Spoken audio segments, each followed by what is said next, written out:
अस्सलामुअलैकुम एवरीवन। कभी ऐसा पेशेंट देखा है जो यूरिन पास नहीं कर पा रहा हो और सिचुएशन इमरजेंसी बन जाए। एग्जाम में भी यही सिनेरियो बार बार पूछा जाता है।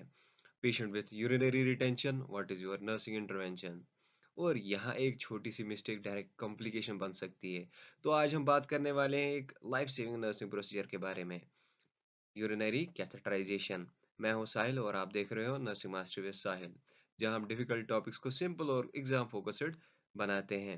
वीडियो को एंड तक जरूर देखना क्योंकि आज जो कंसेप्ट क्लियर होगा वो directly north set practical viva में काम आएगा। चलिए अब यूरिनरी कैथेटराइजेशन की डेफिनेशन को क्लियरली समझते हैं।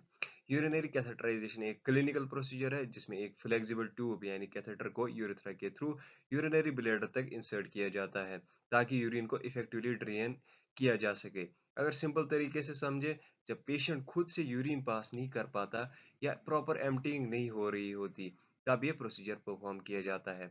इस प्रोसेस में हम यूरेथ्रा के थ्रू ब्लैडर तक रीच करते हैं जिससे यूरिन का ड्रेनेज स्मूथली हो सके। ये एक एसेंशियल नर्सिंग प्रोसीजर है जो क्लिनिकल प्रैक्टिस में पेशेंट केयर का इंपॉर्टेंट पार्ट है।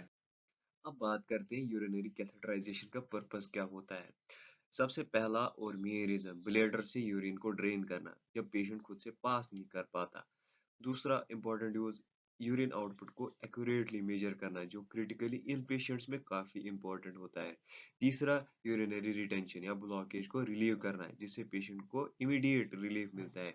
इसके अलावा यूरिनरी इनकॉन्टिनेंस के मैनेजमेंट में भी इसका यूज होता है। और सर्जरीज के टाइम ब्लैडर को एम्प्टी रखना जरूरी होता है, before, during and after the procedure. Lastly, कुछ केसेस में वुंड्स स्पेशली पेरिनियल या सैक्रल एरिया के हीलिंग के लिए एरिया को क्लीन और ड्राई रखना भी इम्पोर्टेंट होता है। तो ओवरऑल देखा जाए, यूरिनरी कैथेटराइजेशन सिर्फ एक प्रोसीजर नहीं है बल्कि पेशेंट केयर का एक इम्पोर्टेंट सपोर्ट सिस्टम है।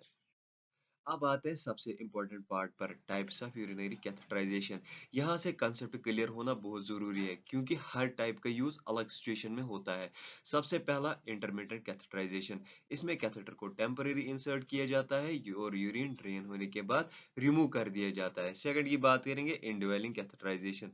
इसको हम फोलिज कैथेटर भी बोलते हैं। इसमें कैथेटर ब्लैडर में लॉन्गर ड्यूरेशन के लिए रहता है फॉर कंटिन्यूस ड्रेनेज। थर्ड की बात करें, सुप्राप्यूबिक कैथेटराइजेशन। ये थोड़ा डिफरेंट है। इसमें कैथेटर यूरेथ्रा से नहीं बल्कि एब्डोमेन के थ्रू डायरेक्टली ब्लैडर में इंसर्ट किया जाता है। फोर्थ की बात करेंगे, कोंडम कैथेटर। ये एक्सटर्नल का टाइप है।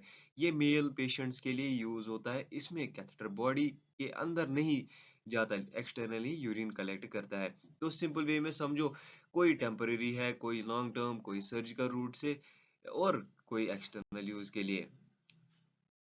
अब हम बात करते हैं इंडवेलिंग कैथेटर की, जिसे हम कॉमनली फोली कैथेटर भी बोलते हैं। ये कैथेटर ब्लैडर के अंदर ही लीव किया जाता है ताकि कंटिन्यूस यूरिन ड्रेनेज हो सके। इसमें सबसे इम्पोर्टेंट पार्ट होता है बैलून। जब कैथेटर ब्लैडर में इंसर्ट हो जाता है तो बैलून को स्टेराइल वाटर से इन्फ्लेट किया जाता है जिससे कैथेटर अपनी जगह पर फिक्स हो जाता है और बाहर नहीं निकलता। अब इसके टाइप्स देख लेते हैं। टू वे कैथेटर, इसमें दो चैनल्स होते हैं, एक यूरिन ड्रेनेज के लिए और एक बैलून इन्फ्लेट करने के लिए। नेक्स्ट है थ्री वे कैथेटर। इसमें तीन चैनल्स होते हैं, थर्ड चैनल इरिगेशन के लिए यूज होता है। इसको स्पेशली यूज किया जाता है कंटिन्यूस ब्लैडर इरिगेशन में, जैसे ब्लीडिंग या क्लॉट फॉर्मेशन को प्रिवेंट करना हो। तो सिंपल याद रखना, होली कैथेटर यानी कि लॉन्ग टर्म और balloon fixation for continuous drainage. अब देखते हैं इंटरमिटेंट कैथेटर। सबसे पहले, टिप और आइलेट्स। ये कैथेटर का फ्रंट पार्ट होता है जो ब्लैडर के अंदर जाता है और यही से यूरिन एंट्री होती है कैथेटर के अंदर। Next, tube. ये पूरा फ्लेक्सिबल पाइप होता है जो यूरिन को ब्लैडर से बाहर कैरी करता है। और लास्ट, ड्रेनेज ओपनिंग। यहाँ से यूरिन बाहर निकलता है और कंटेनर या किडनी ट्रे में कलेक्ट होता है। सिंपल तरीके से समझो, फ्रंट पार्ट यूरिन लेता है, ट्यूब यूज कैरी करती है और एंड से यूरिन बाहर आ जाता है। इंटरमीडिएट कैथेटर का यूज टेम्पररी होता है, इंसर्ट किया, यूरिन ड्रेन किया और फिर रिमूव कर दिया जाता है। अब यहाँ पर आप देख सकते हैं यूरोबैग जो यूरिनरी कैथेटर के साथ अटैच होता है। इसका मेन फंक्शन होता है यूरिन को कलेक्ट करना in a closed system. Left side में जो आप देख रहे हो वो सिंपल यूरोबैग है और राइट साइड में कंप्लीट ड्रेनेज सिस्टम है जिसमें कैथेटर और ट्यूबिंग अटैच्ड है। इसमें कुछ इंपॉर्टेंट पार्ट्स होते हैं, ग्रेजुएटेड बैग, जिसमें यूरिन कलेक्ट होता है और मेजरमेंट भी इजी की जा सकती है। ट्यूबिंग जो कैथेटर को यूरो बैग से कनेक्ट करती है। आउटलेट वैल्यू जहां से यूरिन को सेफली एम्प्टी किया जाता है। हैंगर या हुक जिससे बैग को बेड के साइड लटकाया जाता है। एक इम्पॉर्टेंट पॉइंट याद रखना, यूरो बैग को हमेशा ब्लैडर लेवल से नीचे रखना चाहिए ताकि बैग फ्लो ना हो और इन्फेक्शन का रिस्क कम रहे। तो सिंपल समझो, कैथेटर यूरिन निकालता है और यूरो बैग उसे सेफली कलेक्ट करता है। अब बात करते हैं फोलीज कैथेटर के साइजेस की। यहाँ एक सिंपल रूल याद रखना, फीमेल के लिए 12 to 14 French, male 14 to 16 French और चिल्ड्रन के लिए 8 टू 10 फ्रेंच। फ्रेंच साइज का मतलब होता है कैथेटर का डायमीटर, जितना ज्यादा नंबर उतना बड़ा साइज। सिंपल लॉजिक समझो, मेल यूरेथ्रा लंबी होती है इसलिए साइज थोड़ा बड़ा यूज होता है, जबकि चिल्ड्रन में साइज छोटा होता है। और एक इम्पॉर्टेंट बात, हमेशा स्मॉलेस्ट इफेक्टिव साइज चूज करना चाहिए ताकि पेशेंट को कंफर्ट मिले और ट्रॉमा का रिस्क कम हो।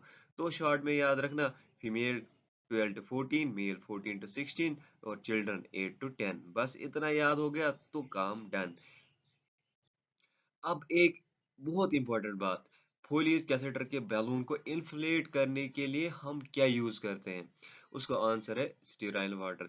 स्टीराइल वाटर ही यूज किया जाता है बैलून इन्फ्लेट करने के लिए, क्योंकि ये नॉन इरिटेटिंग होता है और ब्लैडर के लिए सेफ रहता है। जब कैथेटर ब्लैडर में प्रॉपरली प्लेस हो जाता है तब हम बैलून को इन्फ्लेट करते हैं, usually 5 to 10 ml sterile water से, ताकि कैथेटर अपनी जगह पर फिक्स हो जाए।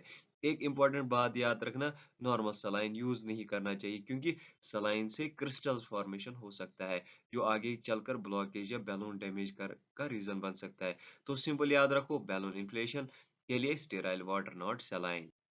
ऑलराइट गाइस, ये था यूरिनरी कैथेटराइजेशन का कंप्लीट ओवरव्यू। आज का वीडियो आपको हेल्पफुल लगा हो तो लाइक ज़रूर करें और अपने फ्रेंड्स के साथ शेयर करें ताकि उनको भी हेल्प मिले। और ऐसे ही सिंपल और एग्जाम फोकस्ड नर्सिंग कंटेंट के लिए चैनल को सब्सक्राइब करना मत भूलना। मैं हूं साहिल और आप देख रहे थे नर्सिंग मास्टर विद साहिल। मिलते हैं नेक्स्ट वीडियो में, तब तक के लिए take care and keep learning.